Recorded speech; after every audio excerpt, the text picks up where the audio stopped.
2025-yil 23-sentyabr sanasida o'tkayli qo'ygan olma beximizni bog'da bu yil yana obzorini qilib ko'rsatib o'tamiz.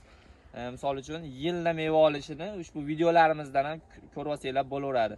Oldingi videolarga o'tsanglar bu bog'da videosini qilganmiz do'stlar. Buni ko'rsatingda mana. Olma bexi juda ham sifatli bexi, o'ta ham mana ko'rib turibsizlar. Olmaga o'xshab silliq bo'ladi. Shuning uchun olma bexi deb ataladi do'stlar. Mevalarni qaranglar. Serhosilligi chempion, yirikligi 400 grammgacha bo'laveradi, eng kattasi. Ko'rib turibsizlar, hosildorlik o'ta ham yuqori. Mana bu tomonni ham ko'rsating, bu tutgan. Do'stlar, bexlarning ichida shu olma bexini tavsiya qilamiz. Yirikligiga qiziqib ko'pchilik boshqacha bexlar tanlayapti. Yo'q do'stlar, hozirgi kunda eng eksportbop, tashqi bozorga ham yaxshi ketayotgan bexi bu olma bexi hisoblanadi do'stlar. Yiqiltirmaydi bu, birinchi o'rinda suvlik bexi. Tonnani ham zo'r beradi.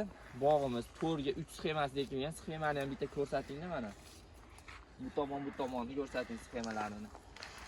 Meva juda ham zo'r holatda, tonnani yaxshi beradi do'stlar. Ekishlaringizni tavsiya qilamiz. Buni ko'chatlarni xarid qilmoqchi bo'lsanglar, nomerlarimizni ham qo'yib qo'yamiz. Bizda ko'chatlari mavjud. Yilda bu yerdan kaltaklarni olib ketib ulaymiz mana do'stlar.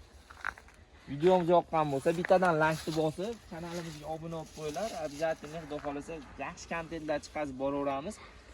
Mana ko'rib turibsizlar.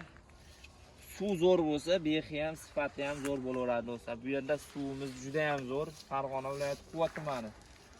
Video yoqqan bo'lsa, layklar bosamiz do'stlar. Bog'dorchilikka qiziqqan do'stlaringizga ulashib qo'yinglar. Layk, podpiska обязательно bosamiz.